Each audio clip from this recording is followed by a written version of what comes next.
Halo, apa kabar? Semoga kalian baik-baik saja dimanapun Anda berada.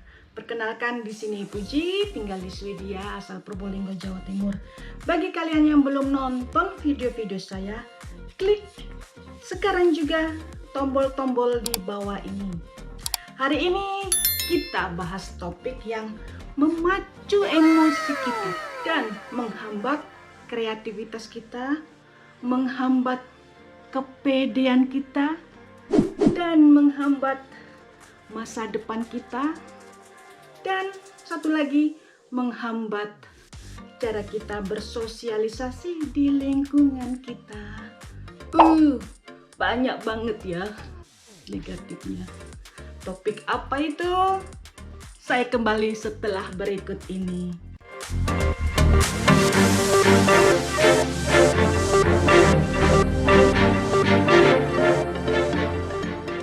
Topik kita hari ini adalah good looking. Good looking. Ya, kata good looking itu sendiri identik dengan sesuatu yang dapat kita lihat dari luarnya saja, dari kulitnya saja. Seperti buah-buahan, masak atau tidak buah itu kita tidak tahu kalau kita tidak membelah atau mengenal seseorang itu. Ya, jadi good looking itu identik dengan penampilan kita, gimana kita bermake up, bagaimana kita berpakaian, bagaimana kita memilih sepatu, memilih kaos atau jaket, sesuatu yang mengatakan bagaimana kita berpenampilan, berpakaian. Jadi cantik, bagus, menawan, rupawan itu suatu contoh dari apa itu good looking sendiri. Seperti pernah saya mengalami ada cewek ya, ceweknya itu tinggi sekali, badannya ya ampun seksi sekali, sempurna. Kalau dilihat dari luar ya sempurna, rambutnya, matanya belolok seperti kodok kali. Nah, jadi seksi banget deh cewek itu. Tapi setelah saya perhatikan, kalau dia ngomong, dia tuh tidak punya gigi. Cantik-cantik tidak punya gigi. Ada satu pengalaman, ada cowok, cowoknya tuh amit-amit, ganteng sekali, pakaiannya, boy, keren banget. Terus ada mobil dari belakang, dia jalan ya, mobilnya dari belakang, mobilnya itu ngelakson berkali-kali sampai saya sendiri tuh, klaksonnya keras sekali. Ini si cowok itu nggak denger sama sekali, alias tuli. Jadinya ya begitulah. Jadi semua yang kita lihat dari kulit itu tidak berarti sebagus isinya. Jadi kayak manusia, penampilannya bagus bukan berarti hatinya bagus. Untuk selanjutnya kita akan bagi good looking itu menjadi 3 bagian supaya kita lebih gampang membahasnya. 3 hal. 1, fakta good looking itu sendiri. Yang nomor 2 itu masalah yang diakibatkan good looking itu. Dan yang terakhir 3, solusinya. Gimana sih kita menyelesaikan masalah good looking itu. Untuk selanjutnya saya kembali setelah berikut ini.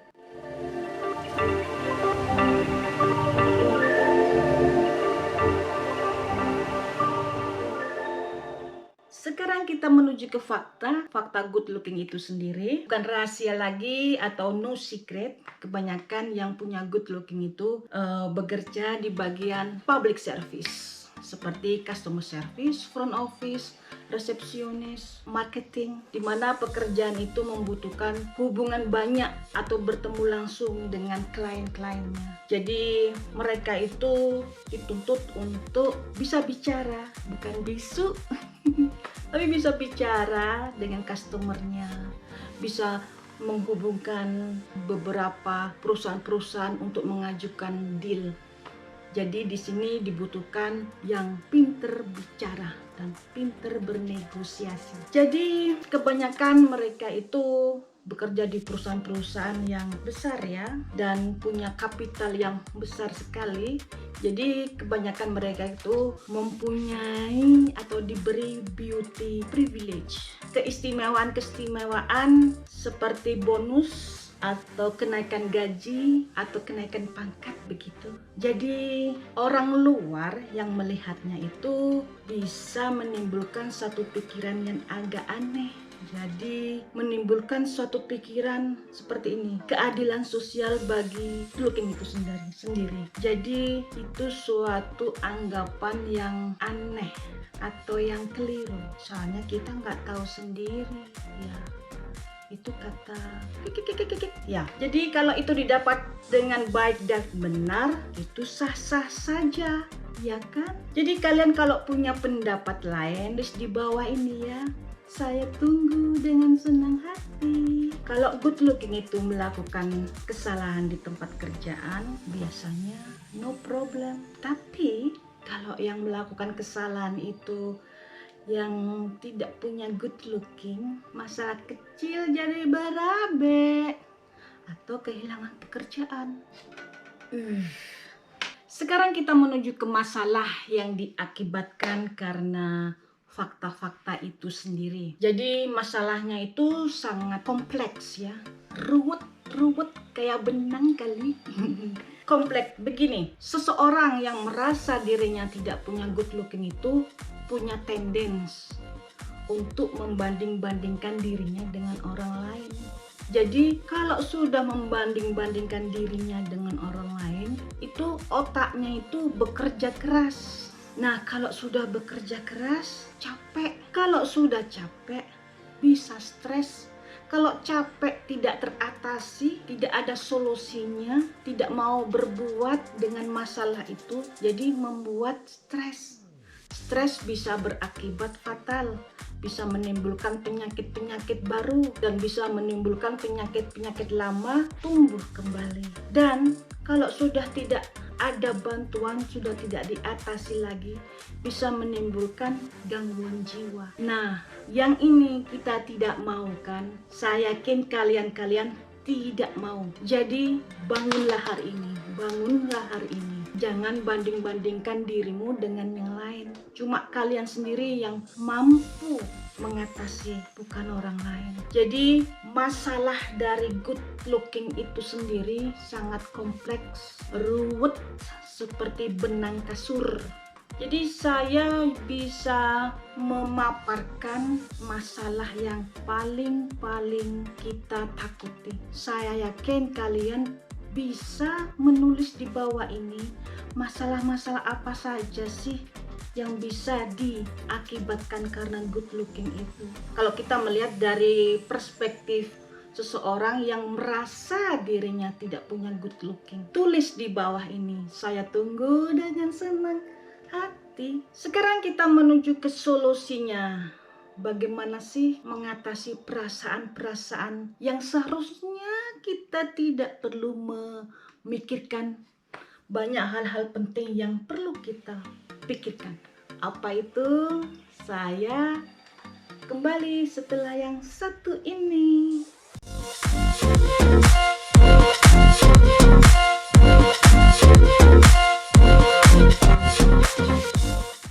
Kita lanjutkan ke solusi untuk good looking.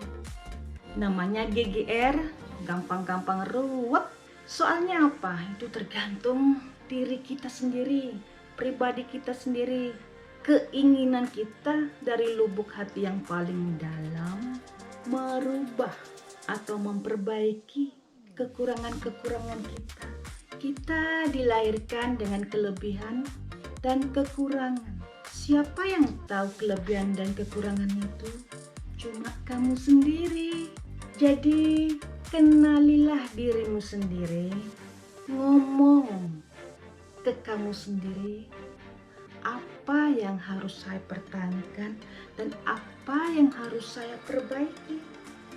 Jangan segan-segan minta pertolongan ke orang-orang terdekat atau pihak-pihak yang bersangkutan yang tahu betul bagaimana untuk menolong kamu. Jadi cari orang yang tepat dengan baik dan benar. Dan bagi mereka atau Anda yang merasa gua gak pede lah, atau gua gak, atau saya insecure, kenalilah kekurangan kamu.